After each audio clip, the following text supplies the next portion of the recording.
at this now. Episode 4. It's wild. 4 episodes. So what have you learned the most, like, through each episode? It's a lot harder than you think because for the past few years, I've been huge into podcasts. Lou knows. Like, I get made fun of all the time because I barely even listen to music anymore. That's like, I hop in the car, I'm listening to a podcast. It can be Joe Rogan, Tim Ferriss, even like the Bussin' with the Boys one I was telling you all about. Right. Taylor Lewan and Will Compton. That's a great one. So we almost copied that same idea with them, which we could talk about later as well. But so listen to them all the time, and I'm kind of in my head like, I can do this. Like, it's pretty simple. But like, I feel like the art of communication is a lot more difficult. Everyone's on their phones all day, and you kind of lose that a little bit because you get the short little splits, like a 5-minute here. You see someone in the hallway, what's up? But if you go on and talk to someone for an hour eye to eye, like, that's almost a lost art. Well, yeah, for you. I'm a See, y'all are old heads. See, like, I'm for real. Like, first years of Facebook was when I was in college. Wow. So it was cool to be on Facebook. That was when I met. It was like, you have to be on college to be on this? Yeah. And it tells you if the girl's single? Yeah. So we was all about it, you know? And now, like, that blew up into, look at Instagram, marketing possibilities. Yeah. Different ways to make money now. Yeah, when I was coming up, I was in that generation that seen what social media, what technology was doing to people. And so we were observing people standing in line, looking down, observing people. They just had to look busy, you know. And yeah, you're right, man. It's a lost art. You try and approach girls nowadays, right? Right. I had to have a pencil and paper, like, for real. Let me get something to write with. Like, that's how I grew up in the skating ring. Wow. Seriously. Wow. Oh, like, to get a number. You're saying to get the girl's number. Like, right. Like, you had to memorize everybody's phone number. Like, it wasn't no pulling out your decks and wrote. Nah, you had to remember the phone number, send them a page with the payphone, stay by the payphone to get a call back, just let them know to come pick you up. Wow. That because I went to a private school. It's crazy. We can talk about whatever you want to talk about because I've been around the block twice. That's tied with just holding your phone, like, and it was something I didn't really notice until my senior year of college, where, like, there were studies that came out where, like, individuals legit had problems just keeping their hands off their phone, right? And then once you became conscious of it, it was something that I noticed where I was like, wow, like, I'll be walking in between from finishing lift and then going to class, and I felt like I checked my phone 7 times. And to the point, too, where I always keep my phone in my right leg pocket, and I can feel my leg vibrate, you know, to the sense of, like, the exact text message, you know, vibration that you get. And to the point where I'm checking it and nothing's going on. Yeah. And so, like, my leg's just, like, not used to not getting a notification of some sort for, you know, over an X amount of time, to where my leg will just vibrate itself, right? And then to the point now, I know every vibration notification. Mm-hmm. Like, I know the email, I know the Snapchat, the Instagram, like, all those different ones, and they're very subtle. It's just like a different cue of, like, how long space is out in between a vibration. But it's like, when you're conscious of it, it's really wild to think about. Yeah, it's designed. It's basically a portable slot machine. That's exactly what they. I don't know. See the documentary? The documentary. I haven't seen the documentary. Okay. Which one is that? I think it's the Social Dilemma. Yeah. Okay. Exactly. Netflix. Yeah. That's what they said about the slot machine. That's they're literally designed to keep you addicted to wanting more, right? So anything they can do to keep you on just for. And it's crazy because it's just designed to just buy, like, 1 or 2 more seconds of your attention, but just to keep adding it up, right? And then, like, again, another just social or, like, a awareness. I had a set, and I just, like, it's cool that they track it, but you can kind of keep track of how long you use social media. And I was looking at the hours, like, my goodness, like, it was starting to really tally up to where I put, like, a lock on it. And I was like, I just want 4 hours. Like, that still seems like a lot. And then there'd be days where I'm just, like, snapping through, and it's like, it's not even noon yet. I've already hit my 4 hours, and it's like, you do you want 15 more minutes or do you wow. I mean, but to play devil's advocate, okay, all right, everybody's phone, we on it so much is bad, but okay, what if somebody was on a book that long? They could be reading okay, what if they're doing crossword, a real crossword in the back of a newspaper? Nobody does that anymore. They do it on the phone. Right. What if they're actually doing things to enhance themselves? What if they're actually building their brand? Well, I mean, it's a gift and a curse. It's like, I put it like this. Every beautiful city, they got something great with it. There's something also just as bad with that good city. Right. I don't care where you go. However great it is, it's going to have something just as bad. And I think that's the phone. It's how you use it. You have to know how to use it because you can make an argument like you were saying with building your brand. Now as a student athlete, and it's different now than when y'all were in it with NIL, the name, image, likeness stuff hitting. Instagram's huge. That's a moneymaker. Twitter, huge. You can develop partnerships off of just social media. TikTok, that's the new thing. So where do you draw that line where I want to be active, posting daily or weekly or whatever you want it to be, and it being an addiction? Because straight up, we're all addicted. Right. But at the same time, there is benefit to it. So it's a strange line to kind of cross between the two. But it's certainly different than when y'all were in it, man. I mean, we're still in it. Well, so how, like you growing up, you were just saying like you have to write down a girl's phone number, right? So you grew up in a different age, and then now you're developing into this new technological age. How do you feel like you're just as addicted as someone who's maybe 18 years old? Of course, I'm human. Yeah. I mean, if you got everything that can entertain you at one spot. I remember growing up playing Pee-wee football, there may be one or two dads in the crowd with a TV. And they can watch college football. Oh, snap, that dude's got a TV. Yeah. We all got a TV now. Or 1 to 5 to 10 people could have a camera, and it'd be that Polaroid that you buy at Walgreens.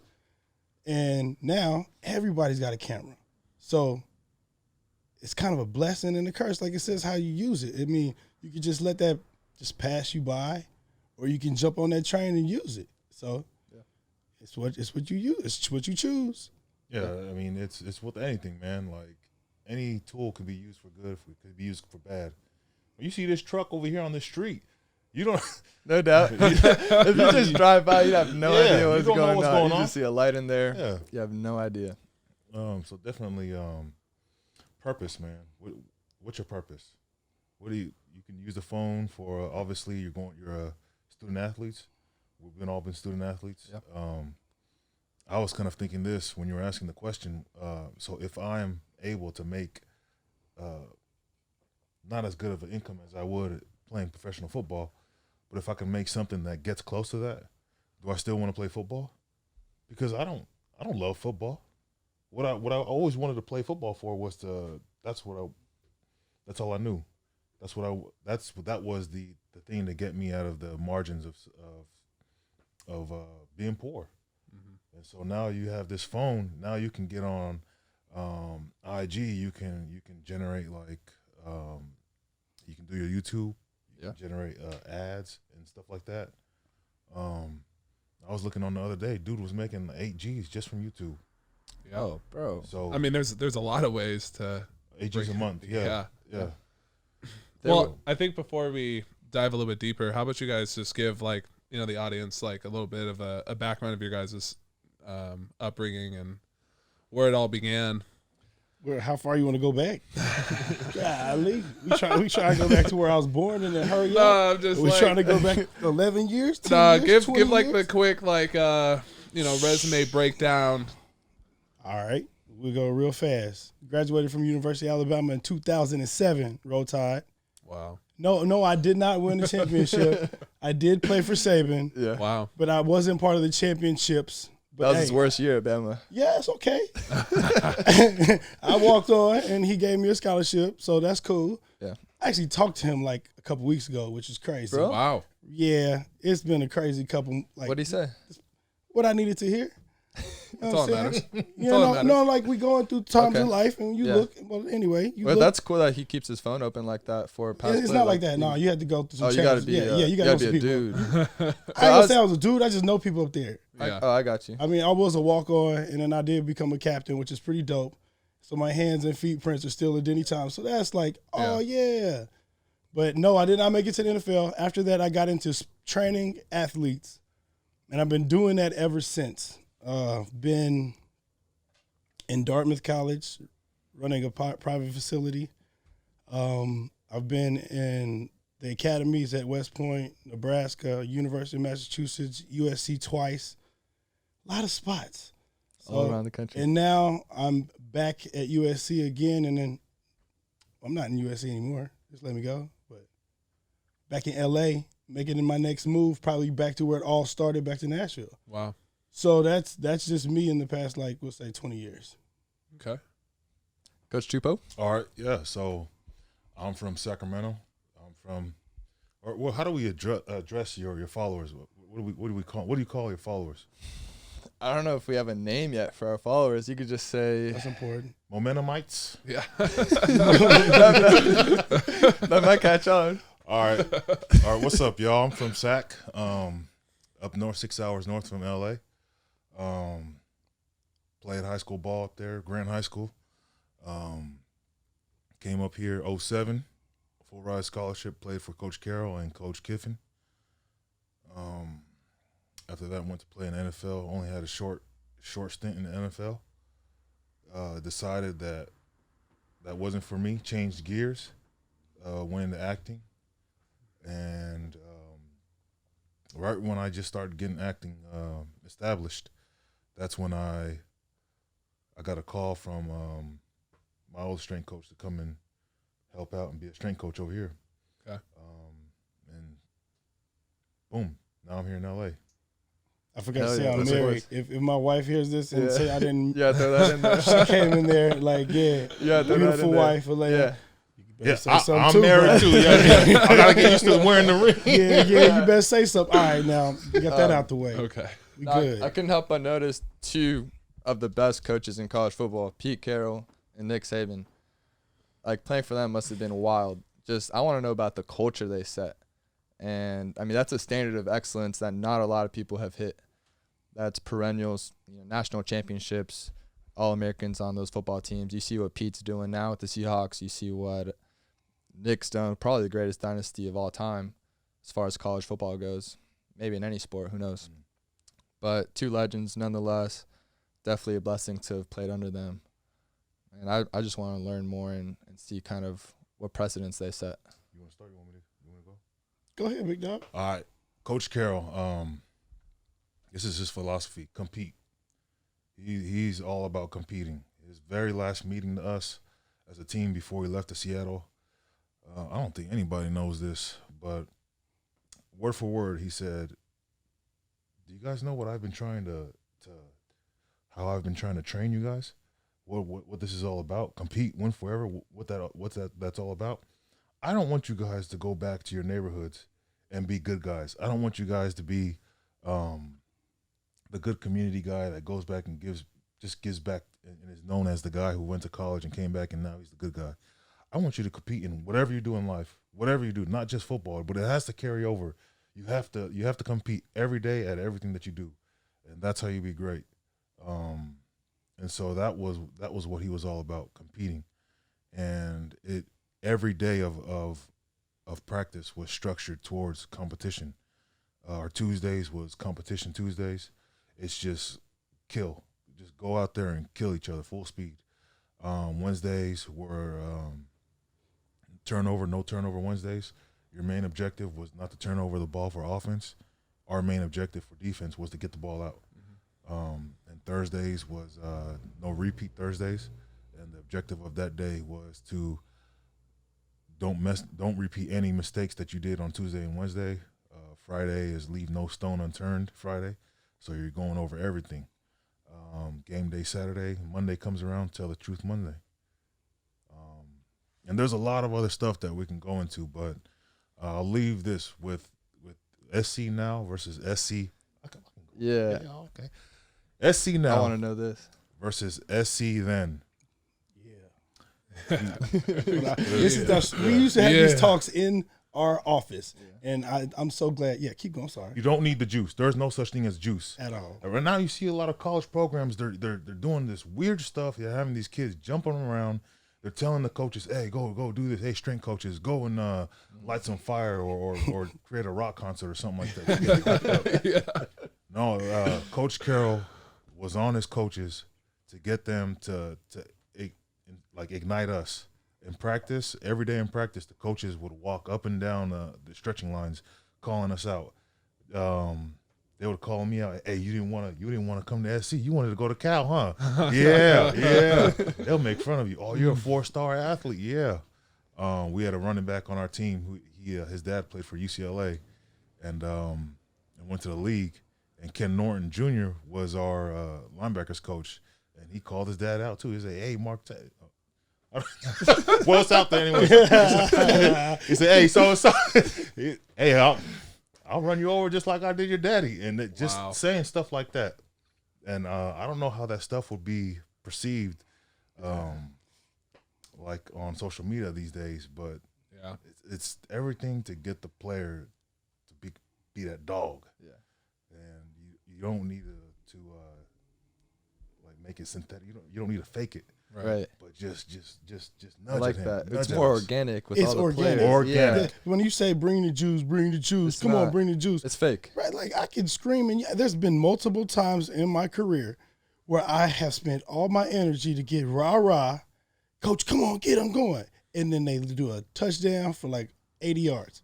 Right. Like, one was at Ohio State, and one was this past year. I was trying my hardest. I was yelling, screaming. I mean, getting it. Yeah. Everybody, yeah, get ready to throw the water, all that. Touchdown. What? So what is juice? Yeah.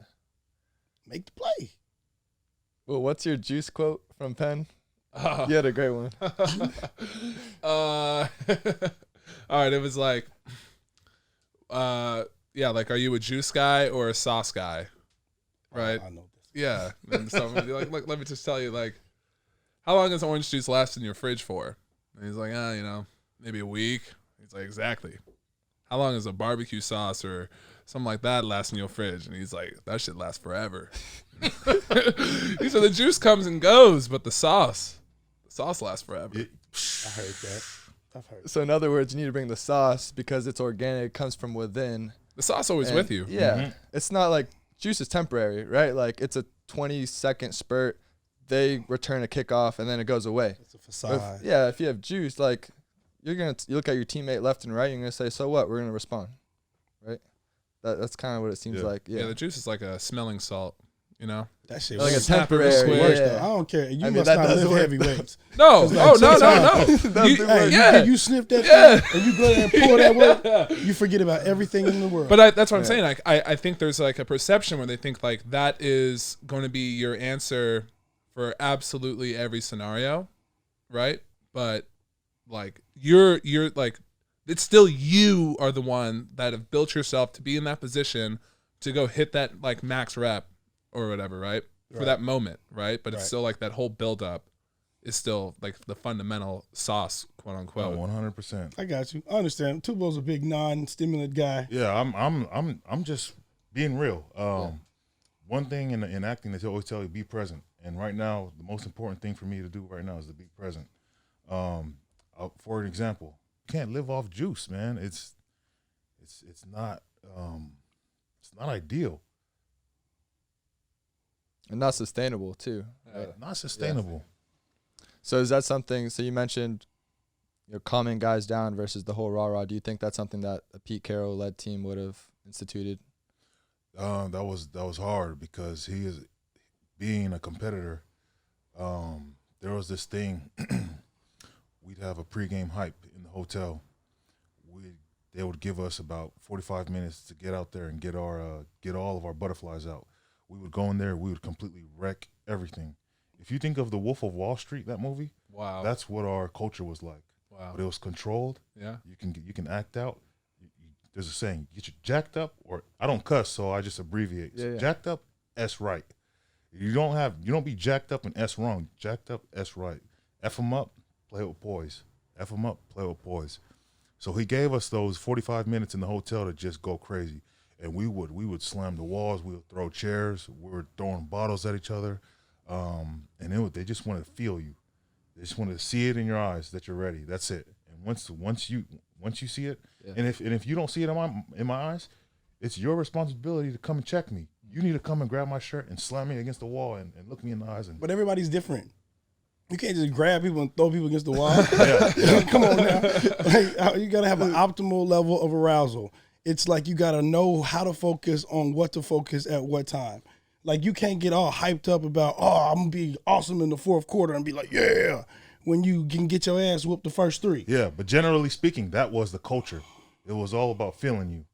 And so, of course, everybody was different, but it was just, that's what the culture was. We want to feel you if you're ready or not. Got you. I like that. And we never even got to Nick Saban. We were talking about. Yeah. I forgot. I was like, I was all into Tupou. I was like, yeah, Tupou. Forgot what I was going to talk about. All right, couple things. Remember, this was back in 2007 when he got there. There was no Heisman Trophy winners. He had not won a single national championship. But there's certain things that stick out to me. One of the first things I remember is he actually is a man of his word. I was a transfer. I went to a different school. I was a full scholarship, but I was continually lied to. So the relationships, I was like, dude, if I'm going to get lied to and if I'm going to get treated like this, I'm just going to change my cards and go play on the other side with the big boys. And if I don't hit the top, I'm up there with the big boys regardless. Yeah. That's just how I felt. That's how I live. So I was there with Shula. I saw how he treated walk-ons. And then I was also there with Saban. And when Saban was there was a guy ahead of me. He was faster than me. He jumped higher than me. He was stronger than me. Dude was a freak athlete, but he was a notorious liar. Everybody on the team knew he lied. Like, we literally were stopped. Me and my roommate were stopped, saw him at a restaurant. So I'm going to call him, see if he lied. Asked him where he was. He said he was at a different restaurant. Just lying for no reason. No reason. But, like, people like that exist, but freak of an athlete. Nick Saban said, I will never play you, ever. Wow. I was a guy who was on scholarship. I just did everything right. I just tried hard, and he hadn't got his recruits yet. So I got a shot. Just put it like this. My first game starting for the University of Alabama, I'm a fifth-year senior. First game, all right, let's go. The guy over to my other side, I was the wheel linebacker. He's the Mike. It was his true freshman year, and he's starting. His name is Rolando McClain. Oh, damn. Wow. Just different people. Yeah. Okay, so that's one. He's a man of his word. And 2, the recruits.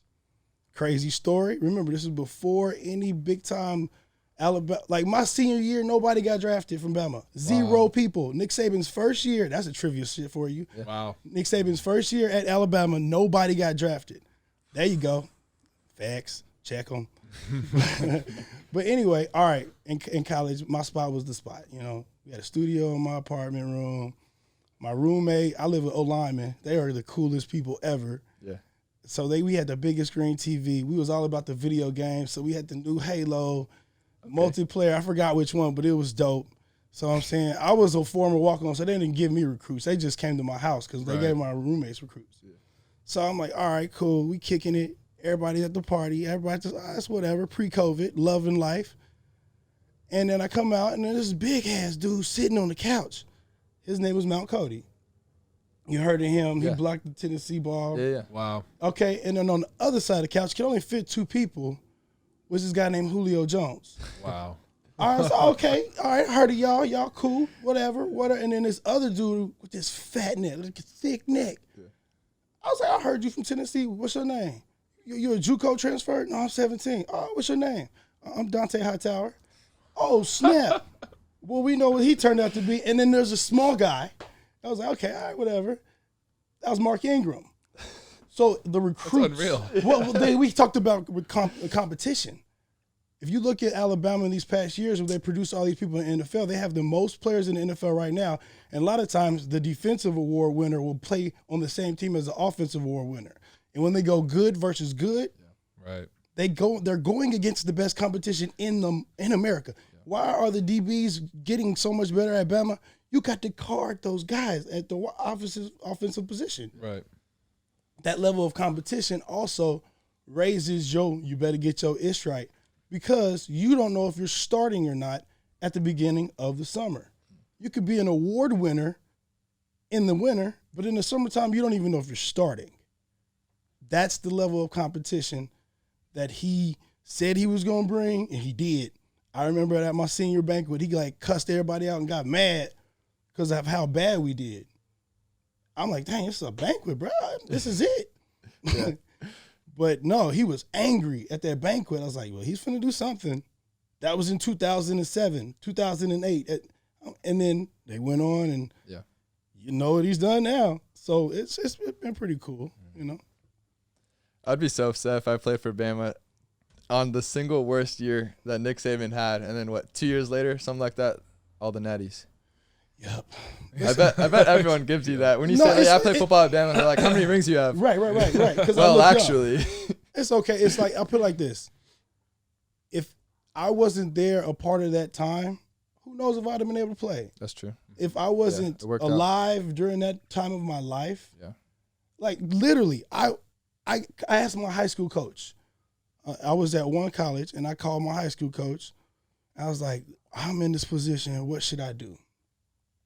He told me I should go the opposite direction, that you should go lower. Yeah. If you want to play. I was like, all right, okay. Got on the road at 3 a.m. with my homeboy. It was like, I got orientation at 6. You going to ride with me? Boom.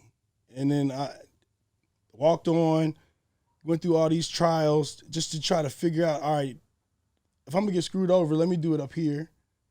And I got blessing to play for Nick Saban. I didn't know who Nick Saban was like that. He didn't recruit me. It just worked out. But I ended up being his first senior captain.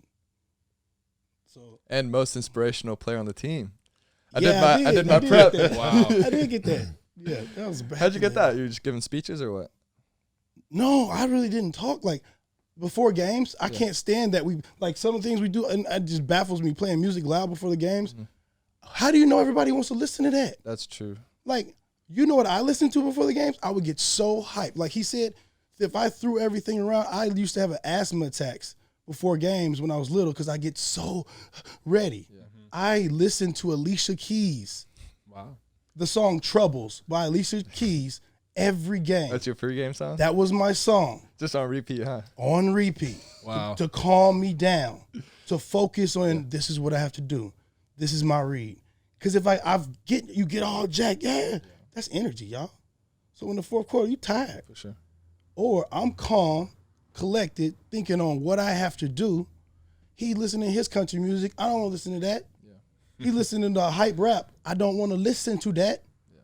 I want to listen to Alicia Keys' Troubles so I can let it go and go play ball.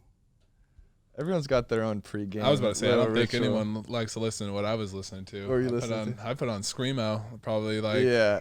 I put it on really? like, yeah, right? I listen to normal. So like, I just generally like, I have a long playlist and it's like 7,000 songs deep. So I'll let it run throughout the week. And then an hour before, or the moment we get in the locker room to start changing, it just immediately switches to Screamo, and I lock in for that next hour. But it's still contained until, and I take it into, when we get on the field and like right before, coaches are like, all right, all the headphones have to be off. And then it's just like, it's a feedback loop in my mind until, but I feel like just from like the person that I am, it's just like I can keep it all controlled, but sometimes it's too controlled for too long, and then like I need to get myself just so I can have a switch, and I guess would be almost the opposite of what yours was. It sounds like your switch is on, or it can be turned on very quickly, where mine is for the most part off, and then I need some sort of cue to where it's like it's kill mode now. You said a lot of things right there. It reminds me of some studies. I even had a presentation on mindset. Like I heard so many times, get your mind right, get your mind right. Well, I had to sit down and break it down. What in the hell are you talking about? Get your mind right. And it's all about, like you said, getting into the optimal level of arousal. And you also use the cue words. There's certain strong cue words that you do or say to put yourself in certain moods. Mm-hmm. There's also different breathing techniques and standing and breathing techniques that can center you onto actually where you are. And it's pretty in-depth to find that optimal level of arousal. Yeah. Everybody's different, but the cue words are powerful. Because if you're thinking about, all right, now it's time to explode, you say explode, explode. Those type of words trigger something, then breathe. Right. I'd just go through words too, right when I'm about to go out there. Like I'm just talking to myself. Right. Like, I'm literally, everyone's jumping around and doing all that other stuff. I always run down the end zone. I pray and everything right before a game. and then it's like, okay, I just kind of calm down a little bit, bring it back up, and now I'm literally just pacing back and forth, just in my own world, talking to myself, like out loud, pacing back and forth, zoned. And then it almost gets brought up too high to when I get out there for the first series, I can almost jump over. And then like an asthma attack, like I have asthma as well. And next thing I know, I'm like, it's only been 3 plays and I'm out here like, oh, I got to chill. And then I go through the breathing. And then that was something that one of my mentors taught me. And because you could kind of see myself going through that when I'm on the field, kind of like early on in my career. And he pulled me aside and was just like, just take these breathing techniques. It'll kind of help. And then I would always do it, but at least I started to kind of figure out that was what was going on, and then start hitting that. All right, like just got to get through first contact. And then after that, it was like, all right, breathe, get through it. And then I hit that optimal zone for the rest of the game. And the self-talk is huge. I just got into that last year, or actually 2 years ago when I was at Vandy. And I guess similar things as you guys, but like playing quarterback, you have to really trust your eyes because you do a whole week of preparation. And each game is a whole different game plan, essentially. And so, we're playing whatever SEC opponent, and they run these coverages. I have to be prepared for what we're doing. I know where I'm going with the ball. And I just have to tell myself over and over again, I'm ready. Like, I'm ready for this. I'm going to ball out. I would even, some of my friends even make fun of me. I'd be like, I'm a bad mother effer. I would just tell everybody in the locker room. And then once I step on the field, it's go time. And then you were talking about, like, the whole mindset thing. Man, I even went up to, we had a sports psychologist at Vandy. And, man, I used the resource. Like, I went up to her, I think the Monday of a big game I was playing in, and I had a lot going on that week, a lot. They, for Second Spoon, the school of Vanderbilt, they asked me to give a panel speech, so I was preparing for that. And this was one of the biggest games of my career, and I had just so much stuff juggling. And I'm like, where can I find the confidence to do all these different things? Because the speech was on Friday, and the game was on Saturday, of course, right? So she said, again, like a lot of the self-talk, but also this other technique where once you cross the line, you're a different person. And so, like, I'm Mo off the field, but then once I cross the line, like on practice field, I turn into a different human being almost. It sounds weird, but I would watch these Baker Mayfield clips and just his highlights and just his mannerisms, him talking, and the confidence that Baker has. And that's a really impressive thing, him as a walk-on and winning a job at Texas Tech. Like, it takes a different kind of person to have that confidence, I always felt like. And so I was really trying to bring that inner confidence in myself. And every time I stepped on the field, if I made a mistake, hey, I'm the best quarterback in the country. I'm gonna get the next one. And it really rubbed off the team. And I think, these mental things are huge. Right. Like, I was a different player when I had that mental edge, I felt like. Did you beat Tennessee? I was hurt for Tennessee game. We did. But yeah. the team, yeah. We did. Yeah, so. Put on Penn? No. So, I went to Vandy too. Yeah. Okay. So the year Lou was with us, we beat UT, and then that was 3 in a row. Yeah. He left, and we had a rough, few years against UT. We were the bowl game, or we had a bowl season, and then right after that, I think you guys won like 2 games. When my last year there, we won 3 games. 3. We won 3 games. Always been a Commodores fan. That's interesting. Yeah, but like I went to Broward Academy, like Brentwood, right down the street. Yeah. And I've always been a fan of you guys, but y'all don't come through. But there's not a lot of those.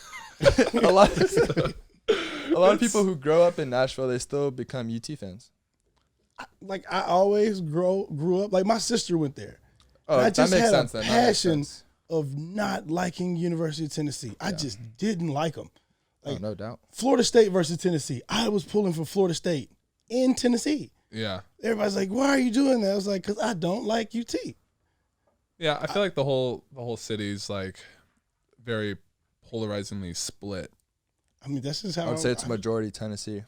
No doubt. It's thick. It depends on what school you're asking in that town. Like, Tennessee is thick, but they haven't been very dominant. So a lot of Alabama fans are now there instead of the Tennessee fans. They're still die hard in Knoxville. Don't get it twisted. Rocky Top plays real loud and annoying. Oh yeah. But they just haven't been very. Rivalry week, we just have the Rocky Top song playing all on loop. I can hear it in my head. Song, 3 straight hours for like 5 straight days. You guys play it during like practice? During Yes. practice. Yeah. From warm up to the final snap. It's awful. I don't know. I don't know about that tactic. It's like this country singer. It just makes you hate it. You're like, you're gonna hate the song. I already hate it. You ain't gotta play it that many times for me not to like it. Yeah. Speaking of, going back to Coach Carroll. Yeah. He had this another something about his philosophy. Coaching philosophy was it's all about us. Don't worry about what you can't control. It's all about us. Why would we play that fight song over and over and over again? Is that going to make me take on a double team better? Is that going to make me read when they're in trips that they're going to do a toss? Is listening to that fight song going to make me play that play any better than doing my due diligence in the film room, rehab, getting my work done during the week? So I think about these unorthodox tactics to motivate young collegiate men, and I kind of question, like, what are we doing here, guys? Well, I'd almost be interested on like the other side of it, like, or from like the people that are like fueled from hate, like would that almost, lead them in that direction of trying to do the thing? When has hate ever made you a better anything? Like, for real. Like, unless you hate that result, so you become passionate about getting something else. Well, then I guess the big question. Besides that, when has hate ever really been that beneficial? What fuels you then? Is it like the hate of losing or the feeling of winning? And is the feeling of winning that's just tied like to this the hate book I of read. losing? That's crazy. So it's like the hatchet versus the treasure. Mm-hmm. If this book, you've heard of those two? No. Well, it's like, all right, I'm dangling out some money right here. Go get the money. Oh, I'm gonna get the money. Or I'm dangling out this hatchet. Oh, you better hurry up. Well, all right, if somebody keeps doing that, you're gonna learn to hate one of those so much that you don't really care anymore. With me, I think it's in the middle. Where's your heart? Seriously, what really fuels you passionately? Because if it's the hatchet or the treasure, it's gonna die and fade. That's like saying, what does it profit a man to gain the whole world, get all the treasure, and lose his soul, lose his heart? Where is it that really passion coming from to get things done? Where does passion really live? It ain't in the treasure, and it's not in the hatchet, but it's the heart. And so, like, with that, I got to ask you that, because Tupou said something that just hit me real quick. If you had a billboard, just one billboard on the 405, and you had one message to deliver to the whole world in rush hour, what would yours say? That's a great question. That's a Tim Ferriss question. I don't know where you got it from, but there's this guy, Tim Ferriss. I read some books. Yeah. So Tools of Titan is one of my favorite books. Tribe of Mentors, also a great book. And he asked all his guests that same question. And so I thought of this question actually when I was presented with this exact scenario. I had a billboard set up in Nashville going into West End. Wow. I'll send you a photo of it, or we could probably put it up. Yeah. And I was like, man, like, when do you ever have an opportunity to put up a message onto thousands of cars? I thought, this is dope. And the reason why I had it is because we had a big fundraiser in Nashville, which ended up getting canceled because of COVID. Right. And so the fundraiser is canceled. Now I just have a billboard. And they were giving it to us for free at this point. Wow. Just kind of helping us out with Second Spoon and the fundraiser and all that. And besides your brand, besides trying to sell something, what would you say? I put the logo, and it was an encouraging message. I don't remember exactly what it was. It was something about love and like, hey, we're going to get through this together. And I'll post it so that the viewers can see it. But it was something along those lines. And I thought about it for a long time. I believe it was a Steve Jobs quote. Oh, it had something to do with the journey. That's something that I took to heart as well. Like, the journey's the reward. I got you. Because I think it touches on what you were saying too, where, like, are we outcome based or process based, and what are we working for really? Because you win a national championship, and you see even Nick Saban, right? He wins a natty, and he's not even that happy. Like, he's smiling a little bit, but he's like, I mean, this is expected. This is the process, and we're gonna get back to it. Well, Mo, that's personal too, because, like, okay, I've been at USC twice. First time I was here, my tennis team won a national championship. I have a ring. Second time, we went from 5 wins to 8 wins to a championship game. And then I'm fired. I had to ask God, why do I do what I do really? Yeah. Because it can't be for the wins, the treasure. or the hatchet. I like that. My billboard, it would say, control what you can control, let God control the rest. And because that's what you made me think of. Mm. That's what my billboard would say, because it's just so much going on right now. I like that idea where it's control what you can control, but I think some people might take it to a fault where I can see that. Where there's things that you can do outside of your realm where you don't believe you can control, but you can really affect almost. Does that make sense? No, then that goes against it. You can go out like faith without action is dead, and it's impossible to please God without faith. So I've got to get up and I've got to get out and I've got to take that step into the unknown. I can control me taking those steps, but I can't control things that are going around me without taking those steps. Yeah. But I hear what you're saying. But people might see that and be like, hey, I'm working hard and it's going to work out for me. And that's it. Let God take the rest. But I feel like there's a lot of things, like how else can I be proactive? I'm going to work hard, but I'm also going to watch film with the coach. I'm going to set up meetings. No one else is doing it, but I'm going to go out of my way and do it. Like, those little things. I think the foundation of it is just like you have to be true to yourself, right? And I think it's easier for athletes in a sense, or anyone that's in a structured environment to where you're being critically analyzed on everything you do, to the point where you start to take that criticism and then make it even more critical on yourself, right? To where you're truly evaluating, almost to the sense where you're so worried about what the criticism is going to be when you go through everything that you want to be ahead of the game and really start checking all the boxes that you already know that are being evaluated, right? And then at that point, you start evaluating everything that you do, to the point where you start gaining a broader sense of things that you actually can control, or steps that are needed to try to get you to the most controlled state.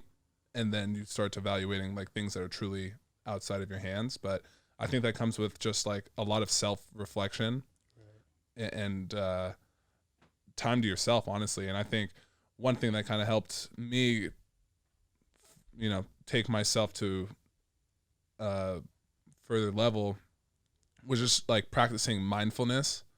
All right. And I read a book like 10% Happier, and it was just going through like this guy's like just journey in a sense, but he just started out where everything was just out. It was just complete chaos all around him. Right. And he thought like really the only things he can control were some of the basic needs in life, and that's it, until he started taking 5 minutes a day, and it started to broaden out, but to the point where he's like, he could truly start controlling just like how he perceives things. Right. But then like that's a whole trickle down effect, right? From the perception and how you react to it, it trickles down. But like the point of like mindfulness is you're literally just starting to take note of every little thing that your brain is almost synapsing through your body. Right. And I think just like that process starts leading you down to like the road of really gaining a better understanding of, I guess, that saying as a whole, of just controlling what you can control and let God handle the rest. What would you put on your billboard? Yeah. Well, yeah, I was like thinking about that, and I'm like, I think that quote is amazing into the sense where I would say like you can do all things through Christ, but I also think that ties into what you're saying, right? Like we can do all things through Christ, but it's almost someone seeing that from face value, so it might be a scoff or a laugh. But I love that verse. But do you know what the verse before that says? No. Well, not by heart. I have read it. It says, I know what it is to be richer, and I know what it means to be poor. That means everybody reads that part of the verse, but the one before says, I've been through a lot. Right. I have been poor and I've been rich. And through all that journey, right, then that one comes. Right. But that was going to be the point of it, where I was like, it's going to be the journey of getting there to the point where you fully realize it. That's awesome. In a roundabout way, which is great, even, getting further insight. But, yeah, I think it further just ties into what you're saying. That's awesome. And in these fields too, where we're at, as a student athlete, like myself, right? I'm out for the year. Boom. Freak injury, compartment syndrome. Control, you can control. I couldn't control that. I can only control my rehab. Or you playing for the Eagles, right? You end up, you get cut. Yeah. Whatever injuries. Broken foot, broken wrist. It's like I can't control my circumstances. You can't control that. And then, y'all with this situation now, hey, I can't control it, but, why am I doing this? And that's what you brought up. What's the goal here? Is it money? Is it accolades? Is it this? Or do you want to be the best at this profession and as a person and as a mentor, et cetera? When you get to this point of my career, I'm figuring out just because you work the hardest, apply a lot of knowledge, do a lot of things to make value in your organization, you could do all that and be really, really good. It does not matter if you do not have the proper relationship set up. And that's what I had to go through. I had to play that game. Yeah. I went all hard because that's how I was raised. Find a good job. Use that good job to build some retirement. So I thought I found a good job. Thought I could build some good retirement, but then I kind of figured out the more knowledge I chased and the harder I worked in trying to get everything just so right, it did not matter in the end of the day because I didn't have the proper relationships established.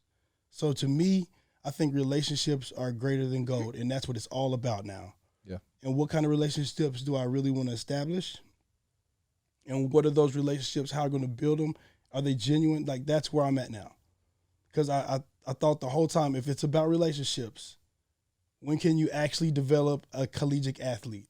And in my opinion, nowadays, when you get to college, it's a little bit too late. Mm-hmm. You got to get them before college if you really want to train up a child in the way they want to go. So that's just the answer. You're talking about in terms of as a person or strength training and football training? Anybody can get anybody strong. That's really simple. Yeah. But, like, when you're trying to develop somebody to give a little bit more that I can't go anymore, and yes, you can. That edge, the heart, not the treasure, not the hatchet, because you'll quit on those. Something to dig down in my heart, say, like, okay, I'm going to give my all because I know that dude beside me is going to give his all, and I'm not going to let him down because I am a part of this team. Yeah. That is, in order to have somebody live life every day like that, to make sure that they're actually doing more for the community and being a good human being. Is it too late when you get to college after you've been recruited? I don't know. Yeah. Some people can build that. I just wasn't able to build that as strong as I thought I could. And maybe I have to go to a lower level to really develop and try to change some kids' lives. Yeah. I don't know. That's where I'm at right now. Well, I think, too, that's what strength coaches are almost billed to do from the head man, right? You setting the culture. I think a lot of people don't realize how important a strength staff is. You don't think so? We don't create the culture. We curate the culture. Okay. It's just like a garden. We're there to tend to the garden. We don't create the garden. We don't say we want carrots there. We want apples over there. But we have to take care of that garden to make sure there's no weeds, make sure there's good nutrition, make sure they got strong roots. Right. So that garden is ready for harvest when harvest comes. Yeah. We are not there to create it. We're here to curate it. Okay, so before we go deeper into the garden metaphor, what would you put on your billboard? Let's go. Well, man, you will make me feel guilty because you said you could do all things in Christ, and I'm a devout Christian, but I wouldn't put anything Christian related. My whole thing, I was thinking I would put "Don't be a B," and I'd spell it out for them. The whole cuss word. That's me, man. D-Bab. It's called D-Bab. D-Bab. Don't be a B. Just that's my whole approach on it. If you're feeling like a coward towards something that you should be doing, don't be a B. Do the right thing. Don't be a coward. Do the right thing. Say the right thing. Be good to people. Don't be a jerk. Be honorable. Be respectful. Don't be a little a B. Yeah. Wow. Well, okay. So diving into just ride down the street like a bitch. It'll get your attention for sure. Yeah. Yeah, that's right. That'll get you thinking. You got it. Yeah. That'll kill all self-doubt. I'll take a photo of it at least. All right. So back to the garden. What as they're going through this process, can you guys already kind of like have a sense of like that's a poisonous plant?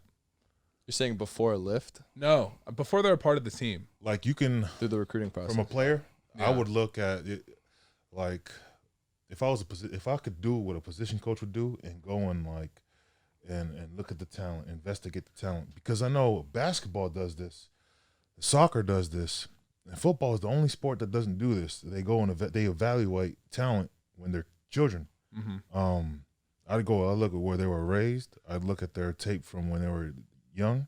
I'd look at how they move in the weight room, how they bend. You evaluate everything, and then you would evaluate, like, see if they have the killer instinct. You talk to them. Just talk to them like this, and you could hear it in their voice if they're a killer or not. And or you could hear that they're a young plant, and you can develop them. Yeah. But you've got to invest the time and your investigative work, and that's just something that's not available to us in this profession.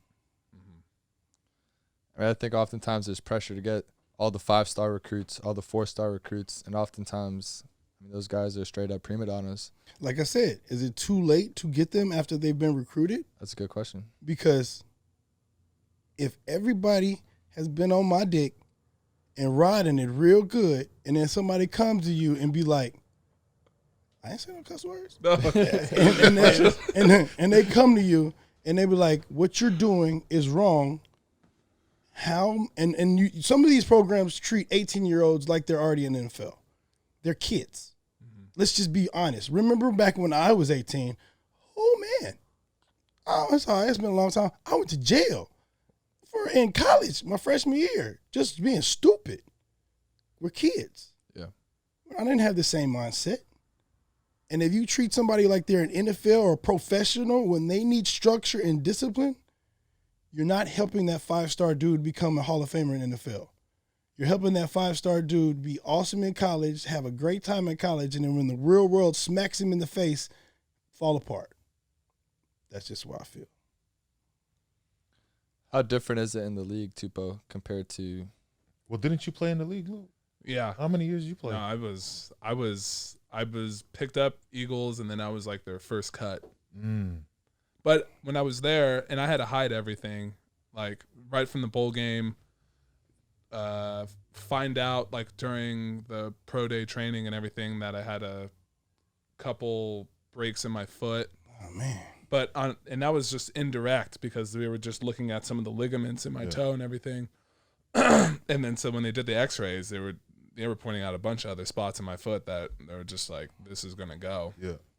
And then not only that, but my wrist. So, and I almost missed my pro day. And I mean, no one even knows. Like, I was in the hospital right during my pro day. I was in the hospital getting shot up everywhere just so I wouldn't feel it while I'm going out there. And so I almost showed up late. And I remember the head coach, Vrabel, comes over and he was like, if you would have missed this, like you were off everyone's list. Wow. Like, straight up, yeah. It was like, that would have been it.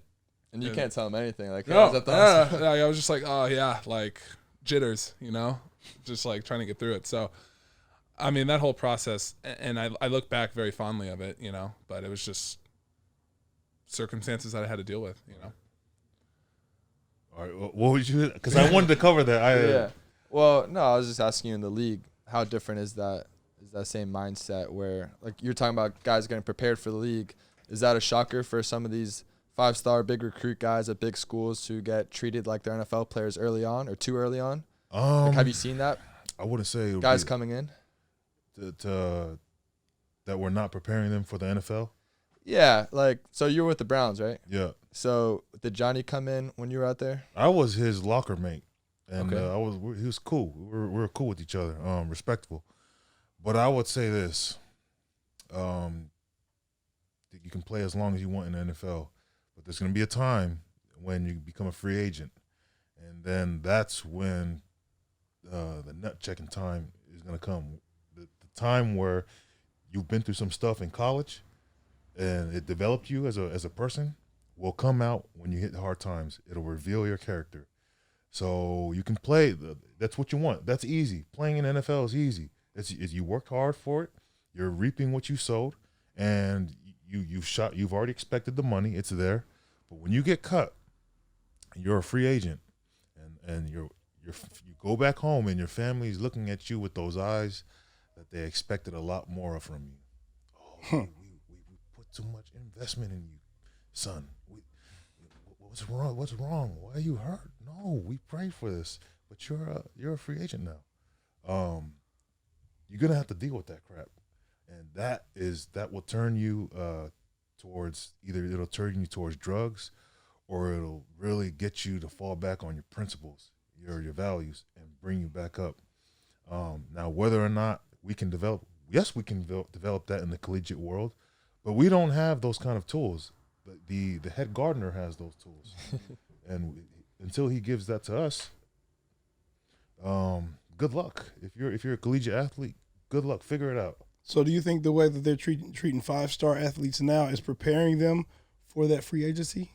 At certain schools. Okay. At certain schools, but I think at the majority of schools, like you were saying, no. I think that they are being buttered up so they don't transfer, buttered up so they like it there, because as a position coach, it'll certify your standing. If you transferred, it'll look bad on your position coach. Right. If you transferred, it'll look bad on your position coach. It's like, what are you doing? Why did Mo transfer? Let's get you out of there. We brought in this 5-star. He's supposed to play, and you didn't develop him. It's your fault as a coach. You get out of here.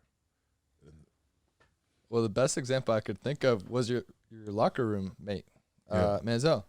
And he's the guy. College Station, does whatever he wants. He's hanging out with Drake, LeBron, all these celebrities, Heisman Trophy winner. And then, obviously it was a rough stint. But from guys I've heard, great teammate, great guy. And then on the football field, preparation-wise, a little different. Maybe he just thought it was going to be as easy as it was. I don't know. There's a number of things that you can say. You can blame it on his position coach. You can say, why didn't he come down on him harder? Why didn't you expect more from him? Yeah. Hold him accountable for his mistakes, for how he plays. I mean, I don't know. But if a player's making more than the coach, you really gonna listen to your coach? If he can cut you, yeah. Do you think Tom Brady? If you're making more than your coach, you think they're gonna cut your coach first or you first? Your contract's not guaranteed though, right? So if you're not, you could lose that money real quick. I mean, he's a first-round pick though. That's what I'm saying. Not your mentality. So he declared early. He's probably 20, 21 years old. He's the man. If you're a first-round draft pick and you're making more than your position coach, they have to keep you. How much are you really going to be like the position coach getting your guts and be like, wait a minute, bro. How much you make? Right. I mean, even in my profession, strength and conditioning field, I have been talked bad to people, and talked bad. I've been cussed out by the best. Like, the best. I've been cussed out from the 50-yard line all the way up. Literally. I have been, and like, people talking crazy to me because they make more money. Yeah.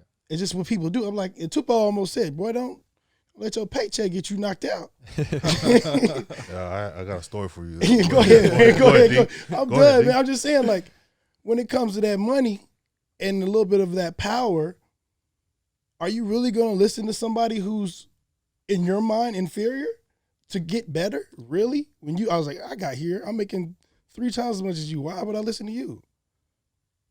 I mean, I'm just saying, if you've been treated like this, I'm just saying, if you're treated like that 5-star diva, I think that's why Alabama, I mean, they got a lot of people in the league.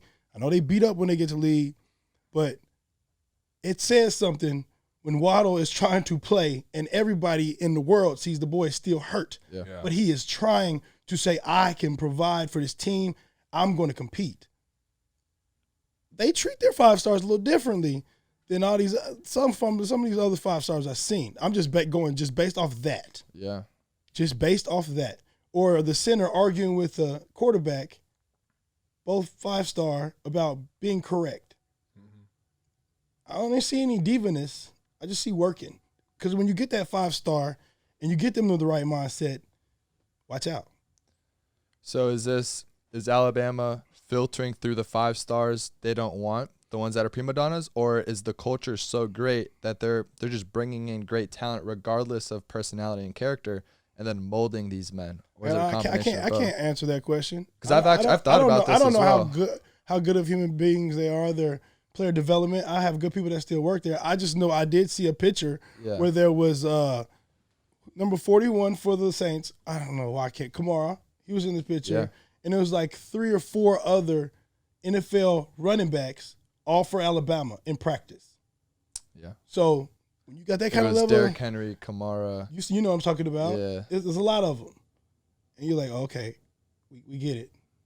And that's just It's one probably position. like you probably look over your shoulder and you're like, yo, I have 3 first-round draft picks behind me. If I do anything wrong, Nick Saban's willing to play this guy. Yeah. Right. So how much does that prepare you for that free agency? Probably pretty well. Very well. Yeah. Or besides, I can skip everything. I can not show up, and I'm still going to play because you know what? I'm the best regardless. I'm just the guy. How much are you preparing for his free agency time? Yeah, it's tough. You know, it's just. Yeah, I totally see what you're saying. I want to hear your story, Tupou. Yeah. I was waiting for that one. So coming out of SC, I was a free agent, and I had to sit out a year because I had knee issues. You know, it's what happens. So I do pro day again, and I get signed to Chicago. We're in camp, and the rookies had to walk up 3 flights of stairs to get to the meeting rooms. And I was just like, heck no, I'm not going to do that. After a year of being home and away from the whole football culture, just being in real life, that there was there's no seniority in real life. There's no veteran guys in real life. You treat people with respect. You give it, you earn it. Then you'll give it. It's give and take. So I just forget walking up those stairs. I practice hard. I'm going to go in the elevator, and the rookies were like, hey, Tupou, man, you're crazy. I'm like, why? Why am I crazy? I get in the elevator, and there's 2 all-pro vets in there, and there's another vet guy in there. And one of the all-pros tell me, he says, hey, Tupou, you're not allowed to be in the elevator, man. Rookies, you guys got to take the stairs. Like, all right. And he's like, he looked around at the other all-pro guy and the other vet. He was like, what y'all going to do about this? And they didn't say anything. He was like, hey, man, you need to take the stairs. I'm like, do it. Make me. And he looked at me, and then this was him. Man, press the elevator. We went up. Yeah, Tupou will fight you. Hey, I did the same thing when I was in Arizona. There was a guy, a veteran guy, big money guy, big money player, big investment. I was playing hard. Got close to the quarterback. I beat him, and then I ran away to trail the play, pursue the play, and he just pushed me on the back hecka hard. And then I heard the guy standing in back, and they were like, hey, what the heck was that for? I turned around and said, hey, I'll talk to you in the locker room. I go in the locker room, and then a vet, I think is Antonio Cromartie. He was my locker room neighbor. Oh, no way. Wow. Yep. And he says, hey, Tupou, man, what the heck was that all about? Why homeboy push you like that for? I was like, I don't know, but I'm going to go check him right now. And he thought I was playing around. Took off all my stuff, and I got up, and then Cromartie was looking around. He was like, whoa, Tupou, hey, where you going? And he starts telling everybody, like, hey, it's about to go down. I walked straight up to this guy, and this was a big money guy, and obviously I was a nobody. I was a free agent, but all the guys who were on the O-line and D-line had a separate area in Arizona, and they were all together in their locker. And I walked straight up to that guy. I said, hey, me and you, we'll go to the back room, and we'll handle what happened on the field today. And we'll lock the door, and whoever walks out first, that's it. And then I called them out right there in front of everybody, all the big money guys on the team. And they looked at me like I was crazy, and then that's right. and that was that. He was like, no. And it just Wow. It was just, he said some stuff that I didn't want to hear. I was like, hey, whenever you want to do this, we'll go to the room, we'll lock the door, and whoever comes out, comes out. And then I went back to my locker, and that was it. But then everybody else on the team, they were like, that's why y'all don't F with polys, man. They're crazy. And then so we watched the film with our position coach, and he seen him give a cheap shot on me. He was like, man, y'all see this? Did you do anything? And so my D-line homies, they said, hey, you didn't hear? So they told him. He looked back at me, and it was like a nod of approval. He's like, that's damn right. Next play. So yeah, man, I'm all about respecting people, man. I don't care who you are, how much money you make. At the end of the day, you know, you're one move away. You're one move from bankruptcy. I'm one move from making $1 million a month. Right. It can happen like that, and you got to believe that kind of stuff. So when people when they don't think like that, and you can see it, you can read it in them, and then I just hope, like, man, I hope this person doesn't like try and test me, man, because I'll call his bluff. I'm ready. Yeah. So those team hazings must not have gone well with you. No, when the rookies have to pay the bills at dinner and all that. Hey, well, make me. Let's try it. Because I'm competitive as heck, man. Yeah. I'm a dog. So you're not carrying anyone's pads, not carrying anybody's water. Hell unless no. unless you can make me. Yeah. Well, That's Tupou. I like that. Well, yeah, they got your respect. yeah. I'm just like, hey, I came from that era, like the gangster era in the 90s. Oh, no doubt. That's you grow up, you seen that stuff, so intimidated, and I tried to become that, like somebody feared, and like not afraid to do anything, and that kind of led me toward, like, it's not my whole personality, but just to be feared but respected. I don't want to be feared, but like I want to give you the same respect. It doesn't matter who I am, but I want to show you like the utmost respect, Right. just because it's right. True story about this guy. When I first met him, I was like, yeah, trying to get to know him. I was like, so who is your biggest competitor you've ever competed against? This man looked at me, a little pause. He said, myself. I was like, this dude's different. This guy's different. This dude's different. But like, Built he's different. He's a different dude, but he don't take no mess. Yes, I've literally seen him tell a player, we can go in that shed right now. First one come out is winner. Oh, wow.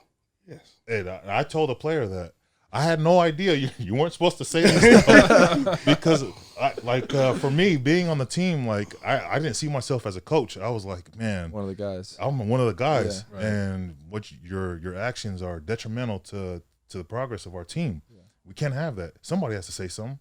Well, why don't I say something? Why don't I just risk it? You want to fire me? Go ahead. I don't care. But let's call your bluff here. Yeah. So. Wow.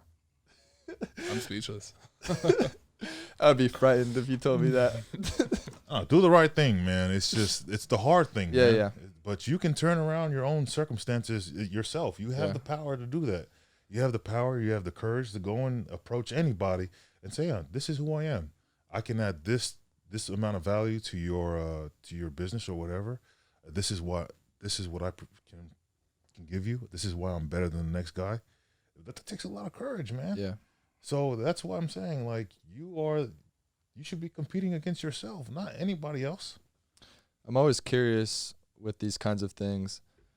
Do you think this is something you were born with, something innate, or something that growing up, either your parents or family, or even something at SC that molded you into this way?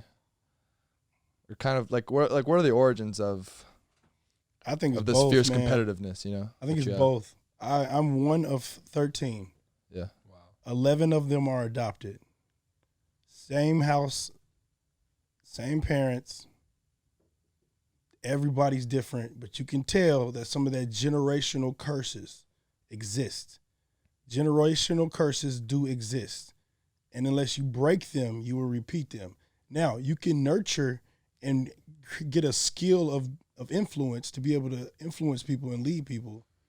But there are things in your blood that you have to overcome or that can help you succeed. That's just what I think, man. Yeah, like you're 100% right. Like growing up, you would hear parents talk about other people's kids like, oh, he's acting just like his daddy right there. Yep, that girl acts just like her mom. She's going to grow up and be just like her mom. So, yeah, there's some things that you were born with. I also believe in your kind of upbringing that you're born with. So knowing D, learning about him, he's the oldest. I have older brothers. I'm the youngest boy. I know how the oldest brothers act. And they're commanding, but you listen to them or else they'll set you right. So like as a younger kid in the family, I'm trying to see how much I can get away with. I'm trying to challenge their authority. Yeah. And just see like where am I at? But yeah, so I definitely the dynamics of the family definitely mold you as a person, right? And they give you those intangible characteristics. intangibles. You feel the same way? You're an older brother. Yeah. No, I think I weighed more into environmental factors, but I actually like watched. I was just going through Twitter and I ended up stumbling upon a video that was touching on generational curses and things that are just like in your blood that kind of, it's part of the genetic code in a sense. But my biggest thought is just trying to figure out where do you draw a line of separation that can kind of, like he's saying, like not repeat the same mistakes, right? And so I still kind of lean a little bit more towards environmental factors, but I mean, I think we've all seen the cases where like you can provide someone with all the tools and, sometimes they still just don't get utilized, right? But at what point is it like maybe there was a point in time in like a real developmental stage of their life where like the genetic code just kind of took over and then it's just at a point of no return. And so it's like, I think you have the best kind of experiment to kind of go through. You have 13 people that have all been raised from year zero. Is that true, or is like what? Well, it's about trauma. Trauma plays a really big role. Yeah. Like, however old you were when you hit a really traumatic event, you start developing differently from that event. Right. It kind of retards you at one point. That doesn't make you stupid. It just slows down a lot of the mental development. Like, if you get scarred traumatically, you're going to act differently. Right. You're going to approach things differently. And a lot of times these kids come from backgrounds where their parents were in trauma and then their parents raised them dramatically that caused trauma. Let's be honest, guys. My grandma's grandma was a slave. Right. My great-grandfather was a runaway slave from South Alabama, and they were sharecroppers. That means my grandparents were raised by people who were slaves. My grandparents. Right. Wow. So they're going to raise their kids, my mom, how they were raised. Yeah. Right. So that baby boomer, remember, I'm a little older than y'all, so don't worry about that. But the baby boomer generation was raised differently than this generation. Yeah. This information age, this booming, we see GameStop getting an AMC and all these apps and people going against it. That never happened in the 90s. Right. And we see all these movements happening and people, the whole world coming together because we're seeing things now. We actually, it's a different age. So the exposure of these new things is what's going to conquer those curses. Exposure is what really helps you develop. A lot of times these curses are not overcame because they're not exposed to anything else but that curse. Yeah. You expose them to that. You expose them to that. You expose them to other opportunities and put that seed in their brain when they're smaller. That seed can grow over time.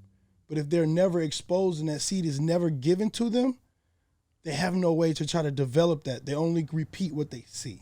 Does that make sense? Yeah. I also think like if you're looking at like an infinite amount of branches in like the direction of someone's future and like time is a running course, right? Like a seed, or I think it gets very complex in just trying to explain this thought, but like a perceived event for someone that might have been, I guess we'll go some more apparent, like 7 versus someone that was 5, right? Like I think that can lead to 2 very different outcomes, even with the same type of nurturing development that you go through. So I think it's very hard to even try to pinpoint the environmental versus the genetic and then trying to break the curse, because I think just like the ongoing perception of when something happens is automatically going to be, it's going to affect everyone differently, just based purely off of, I guess, where they're at in their development, right? And then that just leads to a whole, you start compounding that, and now you get way off course. Right. So I think it's also like just very tough to try to provide someone with the tools that that's going to lead you to where it brought you, right? And then to try to apply that like I was saying, you provide everyone with the tools needed, but it's almost like, again, like the initial perception of just those tools could just be so drastically different from someone else, even trying to hold all things constant. Right. I would put it all, or not all, but a lot of it on opportunities. And it goes back to the technological age that you were talking about in our first conversation with, you can learn anything online now. You can go on YouTube. But we're playing catch up versus someone else that, just got, each day we're exponentially advancing our society, right? Yeah. But no doubt. And so I don't know if y'all read Malcolm Gladwell's Outliers, but he points to, great book, right? He points to almost how lucky very successful people have been just because they've been granted very exclusive opportunities almost out of nowhere. So I forgot who, it's this, big computer programmer. I forgot his name. Big player in Silicon Valley. And if it weren't for this very specific supercomputer being at his either elementary school or high school, he wouldn't be who he was. Was it Bill? Okay, it was Bill. There you go. And then they go forth, successful person after successful person. If you didn't play for Pete Carroll at USC, would you be where you are now? I don't know, maybe. And it's just like different people in your life, different opportunities, even objects like that computer can completely change the course of your life. And so, it just, it changes almost your lens on your outlook on life, where so much of it's luck in a sense. And you can't, if that computer wasn't at his high school, he's not Bill Gates. He's got exposed to it. Yeah, it's exposure, right? Opportunities, like, is what I'm saying. Right. And the beautiful part about this age is people are granted more of those opportunities. Right. Is it enough? I don't know. It depends on what you look at. Like, there's some areas where you need to dive in and help them get those opportunities. Yeah. And you help them exposed a little more. This pandemic, let's be honest, how many people actually got their Zoom working properly in the country? If we look at spots, who was exposed to the higher grade of technology of learning, and who was just trying to figure, we can get on the call maybe. Well, to what degree is education, has it been deteriorated in a public school system where a lot of kids aren't afforded great internet access? Williamson County, Tennessee is awesome. No, I'm talking about County, online. Not as good as Williamson. Sure. That's, just your county, like. No, for sure. I'm talking about in terms of the virtual education versus a physical one. Are you saying that it's all gone downhill? I think you're right about that. My wife, she was on a Zoom call with her professor, and he said that one school district, once they switched over to virtual learning, they lost 500 kids. Wow. Really? Yep. They lost 500 kids, and now they're the district or the school is sending people out to find those kids. Where are they? What grade is this? Elementary. I don't know what grade, but okay. Elementary kids. We lost 500 kids. We just switched over to virtual learning, and as in they don't have internet access, and you can't contact them. And I don't know. Variety of reasons. How many parents are like, okay, I'm gonna force you to sit down right here? Yeah. Well, yeah, that's the thing too, because a lot of these families, low-income families, both parents are working the entire day, and so what do you do with your kids? Where's your office area? There's no one to hold them accountable. There's, internet access is shady, and so there's no one to keep them on point. So it's tough. I want to go into before we leave your acting. I think it's pretty dope. I haven't even asked you much about it, and I was just curious overall. Is this something you always wanted to do, or like when did you realize, hey, this is a really cool opportunity? Yeah, it's just growing up, man. The seed was always in me. I grew up watching Arnold and Conan, Bruce Lee. Yeah. I grew up watching all the immigrants who came to America and made something, were the biggest names. They made it. And I thought to myself, I've always loved what they did. And so my journey really started with the NFL. I dreamed about going to the NFL. Like, Lou, you know? Yeah. We all know. We dreamed about going to the NFL. But I had no plan when I got to the NFL. I had no plan in my head, like, all right, now that when I get to the NFL, I want to play for X amount of years. I want to at least become a Pro Bowler like 3 times. I didn't have no plan. I had no financial plan at all. I didn't know how much I was going to get. Once I got my first check, man, that mug, I had no skills on how to deal with money. So I just started giving it away. And I was only comfortable making a college stipend. So I was trying to get down to my comfort level because so I had no idea what to do when I got to the NFL. When I was at Cleveland, I found myself just going to practice every day and lifting weights and just watching film. And I come home and it's about 3:00 and I'm thinking to myself, I don't feel like I've done anything today. Wow. I just pressed fast forward on my life. Wow. If I can do this for free. If they really wanted me to, they don't have to pay me. I'll just go. I love watching tape. I can watch that any time of the day. I can break it down. I can watch infinite tape. I can go and lift weights and run because I love it, and I love the smell of grass. I love hitting. I love it all. But nothing was challenging me. There's no challenge to it anymore. And so I thought to myself, I want to do something else. What would challenge me? And so I looked at acting. Obviously, financially, it'd be great. You'd be top dog in America, but you can also leverage that for something else, which that's the goal in the end. But also to be able to use my personality. I've always resorted back to the warrior guy for the football thing, always cueing myself, like getting into that to survive. I would always tell myself to do that stuff to perform. I'd get myself into that state to perform, to survive. But what would it look like to not do that? Just to use something on the inside and to use that skill. And so I just started rock bottom, man. I just didn't want to play football anymore. It's not a challenge to me anymore. I want to go do something else to challenge a different part of me. And it's great, man. I'm struggling, but I'm growing, man. I'm growing. The man in the mirror is changing, and I'm really happy about it. The path that I'm on, man. It just makes sense. We were speaking earlier about manifesting, like what your destiny, kind of. And that's just what I did. I told myself I wanted to be an actor a couple years ago. I said I was going to go down to L.A. and live in my truck. Something happened where I was praying to God, and then he gave me a different route. I stayed up in Sacramento for like 2 more years, and boom, out of nowhere, I get this call. You know how many people are in this field, strength and conditioning job, that they're not just sitting on their couch. I had nothing. I had no experience at all. I was not certified, nothing. Wow. My only thing was that I love to train. Yeah. And that's what my boss resorted. I think that's what he trusted me, giving me this job, was that my love for the weights, for running and all that would eventually, it'll cover for itself. I do everything to become like certified. Right. But now I'm here. Like, my initial goal, I'm here, and everything feels right.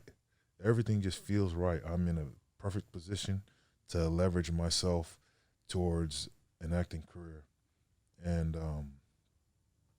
that's that. I mean, if you want to talk about like technique and stuff like that, we can shoot it up. Doug, what do you do for training? Because if you want to become a faster, stronger guy, you go in the weight room and you do speed training. What do you do to be a better actor? You gotta read scripts. You gotta watch movies. You gotta watch TV shows, and you're not watching it. You gotta watch it with different eyes. Right. Like, you're looking at somebody. You're looking at how they deliver lines, their voices. When I'm reading scripts, mainly Shakespeare, man, because every great actor does Shakespeare. So I read Shakespeare. Never acting the words. You're trying to figure out what the hell the writer's saying. Like, what the hell is the author saying? You read these words, and then you're trying to give it real. Like, right now, I'm speaking to you guys in a real cadence, and I'm making good eye contact with everything. But the best actor in the world can't do this. This is real, and we're trying to do this, but it's really hard. So there's different techniques with the camera about how to position yourself to make the picture look good. How do you make yourself look good too? Yeah. So I'm just being 100% like real right now. I don't even want to like acknowledge the camera, but just being real. That's what my teacher was telling me. Once people see your realness, that's what they'll pay a movie theater ticket for, to see your realness. They're paying for you to go and inspire them. And football cannot do that. Football, they don't show football in the Philippines. They don't show football in the freaking the slums of Africa. But they'll show movies. Like, they know who Rambo is. Right. Like, you know, my parents were in my grandparents, they don't speak English, but when they know Rambo, they watch the movie and they know Stallone, and like, football can never bring me that, but Hollywood can. Yeah, it sounds like you can influence people on a greater scale. 100%. For sure. Rather than football. Football is just American. I saw something, Tom Brady, 9 million followers on Instagram. That's a lot. You saw the same thing? Guess how much Ronaldo has? Like Cristiano 50. Ronaldo. 200? It's like 250, something stupid. Like, I wouldn't have thought of before. I saw that on Twitter. I'm like, sheesh. It just kind of puts scale into perspective. Wow. But, no, I think that's cool because a lot of people, for sure, you get really good at something. Like, you're in the NFL, you're top 0.5% at short craft. That's something to be very proud of. Play D-line in the NFL, it's a huge deal.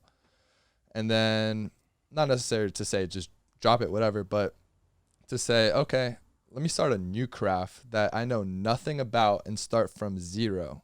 And there's going to be growing pains, and that's okay because I'm going to keep getting better every day, and I'm going to get knocked down and just get up. I think that's a very powerful message because a lot of people, they just want to do what they're good at and keep doing it because it feels good. Oh, yeah. And I'm sure your first like month or two acting, probably even still, right? Because people have been acting their whole life. And so you're trying to reach a level that, you know, Leonardo DiCaprio sets. Yeah, I mean, I'll tell you straight up. When I went to Chicago, they signed me to an active contract. I was on the active roster, and I see my first paycheck. After taxes, I was getting paid $15,000 a week. Wow. I still have those paycheck stubs at the house, and it changed everything. But to walk away from it, I thought to myself, you know, I don't want $15,000 a week. I think I want $1 million a month. Give me that. Yeah. Give me, you know, The Rock makes Right. $20 million a movie. Give me that, and he probably makes 2 movies a year. That's 40 a year. And that dude makes like 8 a year. Yeah. Yeah, I mean, He's a grinder. Yeah. Oh, he's built different though, right? Because I think he has that football mentality, which you can bring. Yeah. Kevin Hart too. I don't know if he's been an athlete, but But I'm just Yeah, saying, no doubt. like, why settle for less? Why don't you just go see what the heck you I can like do? that. Yeah. I don't know. I'm Mormon. I'm of the LDS faith. When I was playing for the Cardinals, I went and seen one of the leaders of our church. His name was Elder Todd D. Christofferson. He was speaking. When you're called to the office of apostleship, you have to drop all of your work, and every single breath of life is dedicated towards advancing the Lord's church. Is everything about it. That's your job for the rest of your life. I mean, obviously you get a stipend, but that's it. Whatever you did professionally is over with. And he was the guy who was like introducing him was saying, "Oh yeah, he was on the board of some bank and this and that." And I was like, "Dang, he was a big money guy, big smart guy and stuff like that." And I was thinking, and he came up, Elder Christofferson. He came up and he said, "You know, as I listen to you tell about my life, I think to myself, I kind of regret not doing more, because once you're called to that calling, you can't go back and become a business guy or whatever." And so I think to myself, man, you know, we're on earth for such a short time. Yeah. What the heck am I capable of? Yeah. Give it a shot. That's Let's dangerous. shoot for the moon. Yeah. Yeah. Let's go for it all. Yeah. I love that. You realize you have a finite amount of time. Yep. I know there's people that have put on their computers, and it sounds weird, but there's very successful Wall Street, VC, Silicon Valley type dudes that put in the top corner of their screen a countdown till death. Have y'all heard of this? Nah. So you log onto your computer every day and you see, hey, I've got X amount of minutes left. I better get to work. I kind of like that. But yeah, man, that's kind of what fuels me. Yeah. Like I'm trying to see what else can I do. Like I've got to the NFL, yeah, but if I got over that mountain at such a early age, I need to shoot for something bigger and harder for me to do. Yeah. Like I want to compete. That's what It goes Yeah. back to the Pete Carroll compete. Yeah, but I was already He was a like that. competitor before, being the youngest child, being beat up by the oldest brothers. Yeah. Like I grew up with that, but that's just my outlook on things. What can you do? Like obviously, maybe you guys become really successful in this. Do you want to stay at the top, or do you want to find some other higher mountain? Are you confident enough to go and take the top dog off at another mountain? Right. Let's say you want to do radio. Let's say you want to do something else. Yeah. You think you're confident enough to go take down like Howard Stern and be the top. Like, this is the strength coach talks we have all the time downstairs. Bro. Like, people will come in there all the time, Pika, Kyle. We talk like this. This is something we used to do every single day. Just talk about life. That's awesome, too. Yeah, man. It's just Yeah. you gotta believe in yourself, dude. Like Self-doubt. Yeah, Gotta self-doubt. kill it. That's what the D was telling me this week. He said, "Man, I'm having a hard time, and it ain't even nobody else. It's me. I'm trying to convince myself. You got it, D. You got it." What's crazy, my Bible verse I read this morning is, God has not given us a spirit of fear, but of power, love, and a sound mind. And I just got to keep repeating that. He did not give me the spirit of fear, but he gave me one of power. So, like, it's weird, man. Like, all the things you guys are talking about right now is kind of ironic. That's exactly what I'm going through. That's crazy. I'm literally stopping a career that I've done for the past decade and jumping into something brand new. Brand new. And it is terrifying. Yep. But you know what? It's crazy, man. After I got fired, I cleaned out everything. And one of the janitors, not janitor, he's an equipment manager named Chris. You know what I mean? We get to know the small guys because they're funny. Yeah. So having talked with him, and I told him, like, I got fired. He was like, "What? You got what?" He looked at me. He was like, "Look, 5 years from now, you're gonna look and be like, this is the greatest day of your life." Absolutely. So I don't know what's gonna happen. Hey, DM the coach. That's my new Instagram. It's going out. DM the coach. I like that. It's kind of catchy. I like that. All right. So where can we follow you for those listening? Your IG handle, your Twitter. We'll end on that note. Yeah, IG, Sheriff Tupou. It might change. That was my strength coach handle. I don't know. We'll see what We're happens. gonna make a new one. DM the coach. I'm gonna DM keep the repeating coach? it. Yeah. That's me. Mo will display it on the bottom screen. Yeah, There you yeah. go. It look good. Flash It look it. good. Yeah. Yeah. Or I appreciate There's y'all. nothing up right now, but it's coming. Yeah, It's it'll coming. be I got the name. right here. I got the name. That's about it. Is that it? Yeah. I appreciate y'all, man. Appreciate that was a you great guys. convo. Thank you. For sure. Thank you. It's Yeah, good. thanks for your time. Thanks for Thank you, coming on, guys. man.